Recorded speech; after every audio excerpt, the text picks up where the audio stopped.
موفق فاروق کی نئے پروگرام کے ساتھ آپ کے سامنے ہوں۔ موضوع یقیناً پاکستان ہے۔ سب سے پہلے آپ کو نیا سال مبارک ہو اور دلی مبارکباد میرے تمام دوستوں کو، رشتہ داروں کو، گھر والوں کو، بہن بھائیوں کو، اور میرے ان سب ساتھیوں کو، جاننے والوں کو، شناساؤں کو بھی جو گزشتہ سال چلے گئے۔ نئی بات کہنے سے پہلے ضروری ہے کہ پچھلی باتوں کو دہرا لیں کہ ماضی کو یاد رکھنے والے، ان کی روشنی میں فیصلے کرنے والے زندگی میں آگے بڑھتے ہیں۔ تو پچھلے سال کے کچھ واقعات بڑے اہم ہیں۔ میرے نزدیک سب سے بڑا واقعہ تو یہ ہے کہ جنہوں نے اس ملک کو یہاں تک پہنچایا، جنہوں نے پروجیکٹ لگایا تھا، جنرل باجوہ، فیض حمید، اور جو پروجیکٹ لگا عمران خان، جو 2038 تک کا خواب دیکھتے تھے، اور وہ باجوہ جو ایکسٹینشن سوچتا تھا، اور وہ فیض حمید جو آرمی چیف بننے کے بارے میں یقین رکھتے تھے، سب ذلیل و رسوا ننگے ہو کے گھر لوٹے، اور گلی گلی آج ان کا تماشا لگا ہوا ہے۔ آنے والے دنوں میں اور بہت کچھ آپ دیکھیں گے۔ پھر دلچسپ خبریں یہ ہیں کہ جی پاکستان کے تینوں ایئرپورٹس، کراچی، لاہور، اسلام آباد، ان کو آؤٹ سورس کیا جا رہا ہے، اور کہا جاتا ہے کہ جھنگ کے جو سیٹ ہے، میرے خیال میں تو میاں منشا ہے، نواز شریف کا کلوز فرینڈ، اور اس کو دینے کا فیصلہ ہو چکا ہے، کیونکہ ریڈیو میں کوئی بھی آ جائے، یہ ریوڑیاں اپنوں کو ہی بانٹتے ہیں۔ کوئی ٹینڈر نہیں ہوگا، کوئی خبر نہیں آئے گی، جب دے دیا جائے گا۔ اور پھر سب سے بڑی خبر یہ ہے کہ جس ملک میں 4 کروڑ لوگ پانی میں ڈوبے ہوئے ہیں، اور جن کے نام پر فنڈ بھی عمران خان کھا گیا 15 ارب روپے کا، وہ ٹکا نہیں دیا، اور کھربوں روپے جلسوں پہ خرچ کر دیے، اور بے یار و مددگار لوگوں کی موجودگی میں ریاض ملک کے نام پر، بحریہ ٹاؤن کے نام پر، کراچی، اسلام آباد، لاہور کمال آتش بازی ہوئی کہ ابو دبئی، نیو یارک کی آتش بازی بھی کہتے ہیں پیچھے رہ گئی، اور لوگ خوب ناچے۔ کہ بہت پہلے سے کہہ رہا ہوں کہ یہ شہری علاقے اور یہ دیہی علاقے ایک دوسرے سے کوئی تعلق نہیں رکھتے، ان کے رہنے والے ایک دوسرے سے ذرا بھی واقف نہیں، ان کا کوئی ایک دوسرے سے رشتہ نہیں ہے، سب جھوٹ ہے، فراڈ ہے، دھوکہ ہے۔ پھر کہتے ہیں میڈیا پر مور دین 35% پورا سال خان صاحب حاوی رہے، اور ہر ویڈیو میں 35% جتنا بھی دکھایا گیا اس میں خان صاحب نظر آتے تھے، اور خان صاحب کے دل میں جتنی سوچیں ابھرتی تھیں ان میں سب سے زیادہ دیر تک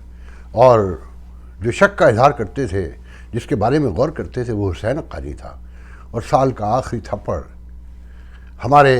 مرنجا مرنج ڈاکٹر خالد مقبول صدیقی کو مارا گیا، جوتا مارا گیا۔ تھپڑوں کی بھی خبریں ہیں جس کا میں گواہ نہیں ہوں، مجھے یقین بھی نہیں ہے، مگر جوتا مارتے ہوئے ویڈیو دیکھا گیا۔ پھر ہمارے نامور کہنا چاہیے دانشور، بoston میں رہتے ہیں، عادل نجم،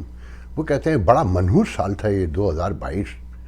کہ ڈر، غصہ، نفرت، اشتعال، خوف دیا اس نے، یہ اس کا تحفہ تھا۔ اور پھر تحفوں پہ یاد آیا کہ ایک صحافی نے بڑے خوشی و خضوع سے لگایا کہ ملک کے 5 بڑے نامور صحافی تھے جو سب پر چھائے ہوئے تھے، وہ تھے عمران ریاض، کاشف عباسی، سمیع ابراہیم، صدیق جان اور جمیل فاروقی۔ اب اس پہ کیا تبصرہ کروں، یہ فیصلہ آپ لوگ خود کر لیں کہ کون کتنا بڑا ہے، اور یہ روز محشر کی نشانیوں میں سے ایک نشانی ہو سکتی ہے۔ کہ کہتے ہیں، میری اماں کہتی تھیں کہ جب قرب قیامت ہوگا تو نچلا طبقہ اوپر آ جائے گا، وہ نچلا طبقہ جسے محنت کی ضرورت ہے۔ اسی جانے والے سال میں باپ پارٹی جو اسٹیبلشمنٹ رن کرتی تھی، زرداری صاحب کے حوالے کر دی گئی، کیونکہ اب فرنٹ مین اسٹیبلشمنٹ کے خان صاحب کے بعد زرداری صاحب ہیں۔ زرداری، میں آپ روز بتاتا ہوں نا، بلاول تیاریاں کر رہے ہیں، ریہرسل کر رہے ہیں وزیر اعظم بننے کی، تو 4 اراکین شامل ہو گئے، اور بھی ہو جائیں گے۔ ایک متحدہ ہے، پتہ نہیں اس کو کس کے حوالے کرنے کا فیصلہ کیا ہے، مگر میرا خیال یہ وہ ٹسوری کے حوالے کر دی گئی ہے، اسے اب ٹسوری چلائیں گے، باقی سب دیکھا کریں گے، سوچا کریں گے، رویا کریں گے، ہنسا کریں گے، اور ہو سکتا ہے ان میں سے کوئی شرمندہ بھی ہوا کرے کہ بظاہر تو پیپلز پارٹی کہتی ہے کہ ہمارا جیالہ میئر آئے گا کراچی میں، مگر کاتب تقدیر نے کچھ اور لکھا ہوا ہے۔ مجھے حافظ نعیم نظر آتا ہے جسے انتخابات کی بہت جلدی اختیارات ہو نہ ہو، بس اسے کسی صورت میئر بنا دیا جائے کراچی کا، جماعت اسلامی والے. اور پھر جو ٹرولنگ ہے کمال ہے، اسلام آباد سے حکومت بھاگ گئی، انہوں نے انتخابات نہیں ہونے دیے. سپریم کورٹ، اسلام آباد ہائی کورٹ کے کہنے کے باوجود اتنا بڑا یعنی جرم کیا،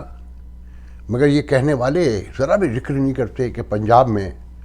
معطل کیے ادارے بلدیاتی خان حکومت نے، پھر سپریم کورٹ نے بحال کیے تو 7 ماہ تک سانس بھی نہیں لی اور کوئی توہین عدلیہ نہیں ہوئی. بہت کچھ ہے. اب آگے بڑھتے ہیں. میں نے کہا تھا نا کہ میں روز ایک واقعہ بتاؤں گا کہ یہ ڈالر دینے والے، یورو، پاؤنڈ، درہم، ریال، یہ کس قربانیوں سے اور کس خون کے نتیجے میں یہ آپ کو ڈالر بھیجتے ہیں جو ہم حکمران اشرافیہ امپورٹ کی شکل میں چاٹ جاتی ہے، اور سب انہیں اپنا اثاثہ قرار دیتے ہیں، مگر ساتھ میں کہتے ہیں کہ یہ بھگوڑے ہیں، یہ ملک سے بھاگ گئے اور یہ ہمارے معاملات میں کیوں مداخلت کرتے ہیں. یہ دکھ جو بھوگتا ہے وہ کہتے ہیں نا کہ قبر کا مردہ جو قبر میں ہوتا ہے وہی جانتا ہے حال، اسی مردے کو پتہ ہوتا ہے کہ دکھ سب کے اپنے اپنے ہوتے ہیں، سکھ لوٹنے والے ہمارے چاروں اور ہیں. میں اس واقعے کی طرف بعد میں آؤں گا کہ کہتے ہیں پہلے تو کہا جا رہا تھا کہ 5 پتہ نہیں 6,000 8,000 آرمی آفیسرز نے، جوانوں نے خان صاحب کے حق میں غصے میں آ کر اس امپورٹڈ رجیم کے خلاف استعفے دے دیے، ریٹائرمنٹ لے لیا. نہیں، ایسا کچھ نہیں ہوا. گرفتاریاں ہوئی ہیں حضور ISI میں، ٹرولنگ کروانے کے، کرنے کے، اور بہت سی چیزیں اپنے ہی ادارے کے خلاف کام کرنے کے، اپنے باس کے آرڈر ڈس اوبے کرنے کے اور جاسوسی کرنے کے، لوگوں تک خبریں پہنچانے کے. کہتے ہیں 16 سے 20 افسران کو اریسٹ کیا گیا ہے ISI میں، جن میں ایک بہت مشہور کرنل لیاقت ہیں جو کرپشن میں بھی مبتلا ہیں، جو پلاٹ کھا جاتے تھے، لوگوں سے پیسے پکڑ لیتے تھے، پرمٹ لیتے تھے اور خان کے راؤنڈ میں چاروں طرف موجود ہوتے تھے، اور وہ گرفتار ہو گئے. مگر فوج میں ایسی کوئی خبر نہیں ہے کہ جی جبری یا والنٹری ریٹائرمنٹ ہوئی ہو. اور میں یہ کہوں گا کہ فوجی جوانوں سے، خاص کر نوجوانوں سے، کہ خدا را غور سے دیکھو، یہ تمہارا ادارہ توڑنے کے لیے کام ہو رہا ہے. یہ جو خان ہے نا تمہارے لیے عذاب بن گیا ہے. تم اپنے ان لوگوں پر مقدمات قائم کرنے کی ضرور بات کرو جنہوں نے یہ پروجیکٹ لگایا تھا اور جو بری طرح ناکام ہوا، جو گزشتہ 75 سال سے ہر چیز کے ذمہ دار ہیں، مگر قوم سے کہتے ہیں کہ وقت نازک آ گیا ہے اور اتفاق رائے کی ضرورت ہے. اس کا ٹوٹل مطلب یہ ہوتا ہے کہ پھر چپ رہو، بولو نہیں، وقت نازک ہے. اور قومی اتفاق رائے یہ ہے کہ وہاں سے جو آرڈر ہو جائیں انہیں فالو کرو، ان کے پیچھے چلو، ورنہ تم غدار ہو، تمہیں مسنگ پرسن کر دیا جائے گا، تمہاری لاش کہیں سے مل جائے گی. پھر سب سے حیران کن خبر یہ ہے کہ جس آرمی چیف کی تعیناتی کے لیے نواز شریف خاندان اپنی سیاست قربان کرنے پہ اتر آیا اور کہا کہ ماشاءاللہ لگاتے ہو تو لگا دو، حکومت ختم کرنی ہے تو کر دو، مگر آرمی چیف بنے گا تو جنرل عاصم منیر بنے گا. کہتے ہیں کہ قومی سیکیورٹی کونسل کے اجلاس میں وہ بہت برہم تھے اسحاق ڈار پر، معیشت کی صورتحال پر، اور ان کی دی ہوئی رپورٹس انہوں نے ماننے سے انکار کر دیا. اب باقاعدہ آرڈر دیا کہ یہ رپورٹ دوبارہ بنا کے درست طریقے سے لے کر آئیے، منڈے کو اس لیے دوبارہ اجلاس بلایا جا رہا ہے. وہ کہتے ہیں میاں نواز شریف کے چھوٹے بھائی اور برسوں دہائیوں سے وزارت عظمیٰ کا خواب دیکھنے والے، وہ مسکرا کر ان کی حمایت کر رہے تھے اور اسحاق ڈار کو وہ بھی ڈانٹنے پر اتر آئے تھے. یہ ہے آپ کی جمہوریت، یہ ہے قومی اتفاق رائے کے وزیر اعظم جب تک ساتھ چل سکتا ہے، جب تک ہاں میں ہاں ملائے اور مسکرا کر ان کے فیصلوں کی تائید کرتا رہے. جنرل عاصم منیر نے یہ نہیں ابھی تک سوچا کہ باجوہ جس کے لیے پورے دنیا کے میڈیا میں آ چکا کہ وہ اربوں خربوں پتی بن چکا ہے، اور اس نے سنا ہے کہ ٹرولر خرید لیے ہیں، اینکرز خرید لیے ہیں جو اس کے حق میں اب خان صاحب کے خلاف باتیں کر رہے ہیں، ثبوت لا رہے ہیں اور بحث و مباحث ہو رہے ہیں. بتایا جاتا ہے دولت کام کر رہی ہے. اب معیشت پہ اسحاق ڈار نئی رپورٹ کیا بنا کر لے کے جائیں گے یہ تو اللہ ہی جانتا ہے، مگر جو زمینی حقائق ہیں وہ یہی ہیں کہ مہنگائی بڑھے گی، اور IMF اپنی بات پہ اڑا ہوا ہے کہ جو کہا ہے، جو لکھ کر دیا ہے وہ ماننا پڑے گا۔ اگر خان کی طرح تم بھی بھاگے تو پھر تم بینک کرپٹی ہو گئے، اور بینک کرپسی ہو بھی جائے تو عام آدمی کو کیا فرق پڑے گا؟ یہ اشرافیہ جو ٹوتھ پیسٹ سے لے کر بلی کا شیمپو تک باہر سے منگواتی ہے، اس کے لالے پڑ جائیں گے، اس کا اسٹیٹس چھوٹا ہو جائے گا۔ غور اس پہ کیجئے گا، دعا کریں یہ بینک کرپٹ ہو جائے، آپ کو کچھ نہیں ہوگا، زمین کہیں نہیں جاتی، اور اس خطے کو لے گا بھی کوئی نہیں۔ اس اشرافیہ کو درست کرنا ہے تو دعا کریں یہ بینک کرپٹ ہو جائے اب، کیونکہ میرے دوستوں، میرے بہن بھائیوں، میرے جاننے والوں کے حق یہ کھا جاتے ہیں۔ یہ جو یہاں سے ڈالر جاتے ہیں نا، میں آپ کو ایسے واقعہ سناؤں گا کہ آپ خون کے آنسو روئیں گے۔ اگر آپ میں کہیں بھی کوئی چھوٹی سی ضمیر موجود ہے اور حس موجود ہے انسانی، تو آپ حیران رہ جائیں گے کہ یہ جو باہر جاتے ہیں، جنہیں مرغی کے چوزوں کی طرح بڑا کر کے، جیسے کوک کے کین نکل جاتے ہیں، پولٹری فارم سے چوزے نکل جاتے ہیں، یہ بچے چلے جاتے ہیں، اور پھر نسلوں کی نسلیں غائب ہوتی چلی جا رہی ہیں۔ اس طرف بھی آؤں گا۔ اب وہ سن لیں کہ خان صاحب کی جان، جیسے کہتے ہیں نا سامری جادوگر کی جان طوطے میں تھی ایک، کہ وہ طوطا مل جاتا تو سامری جادوگر مارا جاتا، تو خان صاحب کی جان سوشل میڈیا میں تھی۔ غور کیا ہوگا آپ نے کہ پوری دنیا حیران پریشان کہ جیسے قائد اعظم احسان ہے تیرا احسان۔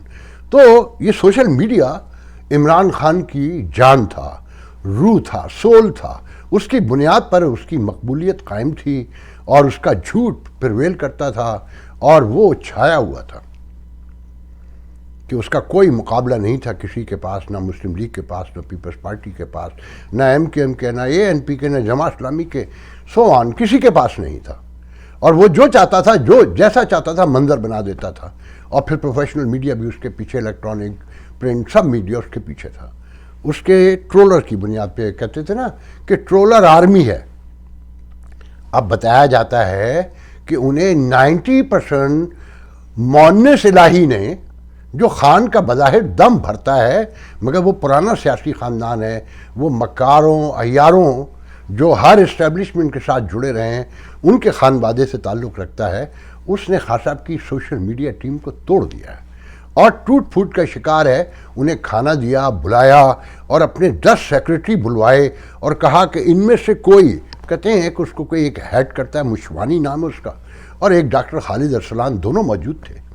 کہ اپنے سیکریٹری سے کہا کہ ان میں سے کسی کی کال آئے، ان کا کوئی کام ہو، سب سے پہلے وہ ہوگا اور مجھے اطلاع دی جائے گی، مجھے رسپونڈ کیا جائے گا۔ ان سے کہا گیا ہے ٹرولر سے کہ کسی کو سڑک بنوانی ہو، کسی کو بجلی لگوانی ہو، کسی کے یہاں پانی کا مسئلہ ہو، گیس کا مسئلہ ہو، تو آپ پورے اعتماد سے مجھے کال کر سکتے ہیں، میں آپ کا یہ کام ہر صورت کر کے دوں گا۔ تو خان صاحب کو پتہ بھی چل گیا ہے کہ ان کی ٹرولر ٹیم کو لوٹا جا رہا ہے، خریدا جا رہا ہے، اور اغوا کیا جا رہا ہے، مگر پیار سے، محبت سے، لالچ سے، خوشامد سے اور سیاست سے انہیں اپنا بنایا جا رہا ہے۔ تو کہنے والے کہتے ہیں کہ آلموسٹ یہ ٹیم ٹوٹ چکی ہے، اور اب وہ مونس الہی کو سنتی ہے۔ اب یہ تو اللہ ہی بہتر جانتا ہے کہ اس میں کتنا سچ ہے، مگر بتانے والے کہتے ہیں کہ یہی سچ ہے کہ خان صاحب کی ٹرولر ٹیم ٹوٹ چکی ہے، اور ان کا جو جھوٹ پرویل کرتا تھا کہ خان صاحب سے کوئی یہ نہیں پوچھ سکتا کہ خان صاحب 50 ارب روپے کیا کیے، ریاض ملک کو کس کے کہنے پر دیے تھے جو برطانیہ نے منی لانڈرنگ کے واپس کیے تھے، اور جو چندہ کھا جانے کا الزام فائنینشیل ٹائم سے لے کر حکومت تک لگاتے ہیں، اس کا جواب آپ کیوں نہیں دیتے؟ آپ فائنینشیل ٹائم کے خلاف کیوں نہیں جاتے لندن میں؟ آخر کیا وجہ ہے؟ اور آپ تو جو الزام آپ نے شہباز شریف پہ لگایا تھا کہ انہوں نے مجھے 20 ارب روپے دینے کا یا 100 ارب روپے دینے کا وعدہ کا لالچ دیا تھا پاناما کے حوالے سے، اگر میں ان کا ساتھ دوں، تو وہ بھی آپ مقدمہ ہار گئے، آپ پیش ہی نہیں ہوئے، کیونکہ آپ ٹرولر ٹیم کے بیس پر آگے بڑھ رہے تھے۔ اب وہ آپ کا ساتھ چھوڑ چکی ہے، اور یہ عمر عطا بندیال، یہ ثاقب نثار، یہ سب کے ایک دن کٹہرے میں آئیں گے، یہ سب سچ بولیں گے، باجوہ اور یہ فیض حمید، یہ اب ایسے نہیں جا پائیں گے، ورنہ یہ ریاست آگے نہیں بڑھ سکے گی۔ یہ جو حب الوطنی کے نعرے، ترانے، نغمے، فسانے، فلمیں، ڈرامے ہیں، اب ایسے نہیں چل پائیں گے۔ انہیں کچھ دکھانا ہوگا، انہیں کچھ بتانا ہوگا کہ اربوں خربوں میاں مٹھو، سمدھی، سسر، سارے ہر چیز سامنے آئے گی۔ تو اب دیکھتے ہیں کہ آنے والے دنوں میں کیا ہوگا۔ اب میں آخر میں اپنے اس آخری سیگمنٹ کی طرف آتا ہوں کہ یہ 30 سال پرانی بات ہے۔ یہاں سینکڑوں ہزاروں لوگ جس طریقے سے پہنچے ہیں، وہ داستان بھی میں کبھی کبھی بیچ میں سناتا رہوں گا کہ پیسے دے کر، جہازوں میں چھپ کر، پیپر چینج کر کے، پی سی پاسپورٹ جسے کہتے ہیں، اور لانچوں میں بیٹھ کر کہیں سے کہیں ہوتے ہوئے، اور جو سعودی عرب میں تھے، اور کویت وار کے بعد جو عراق سے ہوئی، اس کے بعد بہت لوگ آئے، مگر پیسے کی بنیاد پہ آئے، سونا گھر کا بیچ کے آئے، زمینیں بیچ کر آئے، اپنے اثاثے بیچ کر آئے، پیچھے بوڑھے ماں باپ، بہن بھائی، یا چھوٹے چھوٹے بچے، یا نئی شادی شدہ بیگمات چھوڑ کر آئے۔ تو یہ قصہ بھی ایک ایسا ہی نوجوان کا ہے جس کی عمر 30 سال تھی جب میں اس سے پہلی بار ملا، اور وہ منگنی نکاح کر پاکستان سے آیا تھا، اور بیچ میں اٹلی پتہ نہیں کہاں سے ہوتا ہوا کوئی 1.5-2 سال میں پہنچا تھا۔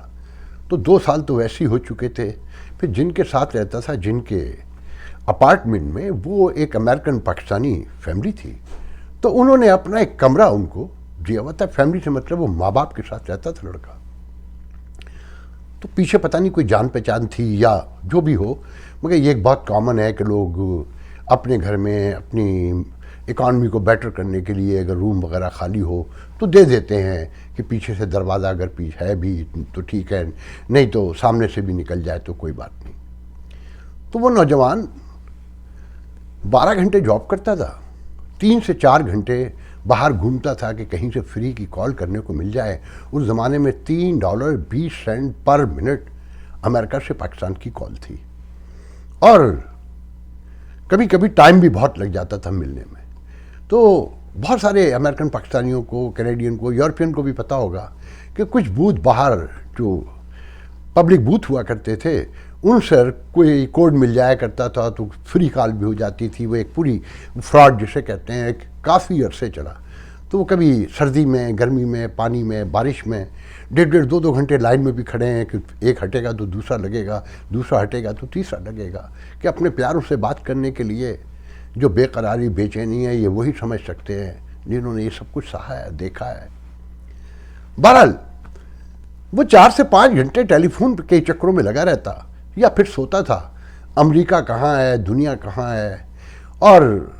باقی زندگی کی آزادیاں جن کے خواب دیکھے اور دکھائے جاتے ہیں، اس سے کوئی تعلق نہیں ہوتا عام آدمی کا، اسپیشلی جو نئے آتے ہیں 8-10 سال، انہیں معلوم ہی نہیں ہوتا کچھ، اور پھر نئی شادی ہوئی ہو، عمر بھی 30, 31, 32 سال ہو۔ تو جو فیملی ساتھ رہتی تھی، اس نوجوان نے کہا کہ یار میں تمہیں دیکھ کر بڑا پریشان ہوتا ہوں کہ تم 12 گھنٹے کا جاب کرتے ہو، اور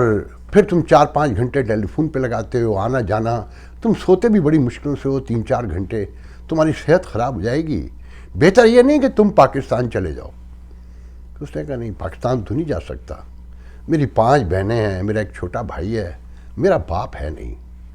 اور میں اپنی ماں کا سونا بیچ کر آیا ہوں جو اس نے میری بہنوں کے لیے رکھا تھا شادی کے، ان سب کا بوجھ میرے کندھے پہ ہے۔ میری پھوپھی زاد بہن ہے جس سے میری شادی ہوئی، اور وہ میری بچپن سے منگیتر تھی، تو جب میں نکلنے لگا تو ان لوگوں نے زبردستی میرا نکاح کیا، جبکہ میں نہیں میری فیملی نہیں بھی چاہتی تھی، مگر میں بھی پسند کرتا تھا۔ تو میں واپس بھی نہیں جا سکتا، چھوڑ بھی نہیں سکتا۔ تو اس نے کہا اچھا ایسا کرتے ہیں، تمہارا نکاح تو یہاں کہیں ثابت نہیں ہے، میں پاکستان جاتا ہوں اور اسے اپنی بیوی شو کر کے جعلی نکاح نامہ بنا کے لے آتا ہوں، اور پھر یہاں لا کے میں اسے چھوڑ دوں گا، تم شادی کر لینا۔ کئی دن تک سوچتا رہا، اس نے اپنی ماں سے، بہنوں سے بات کی، انہوں نے آخر کہ ضرورت ایجاد کی ماں ہے نا کہتے ہیں، اور پیٹ بھوکا ہو تو حرام حلال ہو جاتا ہے، میں ایسے یہ حرام اور حلال کے ایسے سے واقعات سناؤں گا کہ آپ کی روح کانپ جایا کرے گی۔ بہرحال میں شارٹ کرتا ہوں، وہ گئے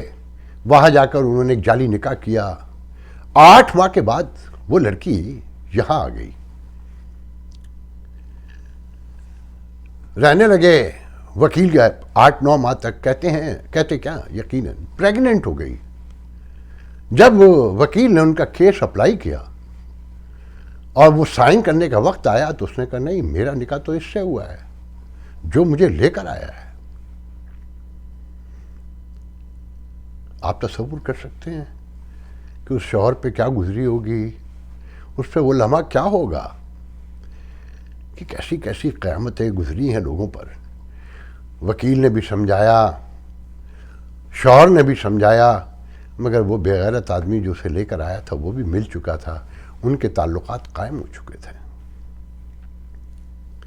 اس نے طلاق دی، 1.5 سال لگا، پھر وہ نوجوان 11 سال زندہ رہا، اپنی بہنوں کی شادی کی، رات دن ایک کر کے کام کیا، ایک کونے میں رہتا تھا۔ پھر 11 سال کے بعد اس کا امیگریشن ہوا، پاکستان گیا، واپس آیا تو پتہ چلا اسے کینسر ہو گیا ہے۔ اس کا غم کینسر میں تبدیل ہو گیا تھا۔ جب ڈاکٹروں نے چیک کیا تو وہ 3rd اسٹیج پر تھا، اندر سے کھا چکا تھا کینسر اسے۔ اس کی شرمندگی، اس کی ملامت، اس کا دکھ، اس کا رنج، اس کی تنہائی، اس کی اداسی سب مل گئے تھے آپس میں اور کینسر میں تبدیل ہو گئے تھے۔ اسے نوچ نوچ کے کھاتے رہے، مگر جب وہ مرا میں اس کا کاش نام لے سکتا۔ بہت سے لوگ جنازے میں تھے، اس کے چہرے کی مسکراہٹ میں کبھی نہیں بھول سکتا۔ میں نے آنکھوں سے دیکھا تھا، اس کی لاش کو کندھا بھی دیا تھا۔ یہ ہے ڈالر کا ایک چھوٹا سا قصہ۔ میں ایسے آپ کو درجنوں واقعات روز ایک ایک کر کے سناؤں گا۔ میں اس میں بیچ میں ہنسی مذاق کے بھی واقعات سناؤں گا کہ ایک واقعہ جاتے جاتے کہ ایک میڈیکل سرٹیفکیٹ کے لیے ایک زمانے میں ایک کلینک میں کام کرتا تھا، تو ایک دوست نے فون کیا کہ میرے دوست کو ایک سرٹیفکیٹ ڈاکٹر سے دلوا دو، میڈیکل سرٹیفکیٹ کہ اسے شوگر ہے۔ تو میں نے پوچھا کہ خیریت؟ اس نے کہا یار بس بعد میں ڈیٹیل بتاؤں گا، میں بھی آپ کو بعد میں بتاؤں گا۔ اس کی پنچ لائن آج کی یہ ہے کہ کسی کو میڈیکل سرٹیفکیٹ اس لیے چاہیے تھا کہ اسے پیشاب 7,000 روپے میں پڑ گیا تھا۔ آج کے لیے اتنا بات ہے، انشاءاللہ کل گفتگو ہوگی۔ اللہ حافظ۔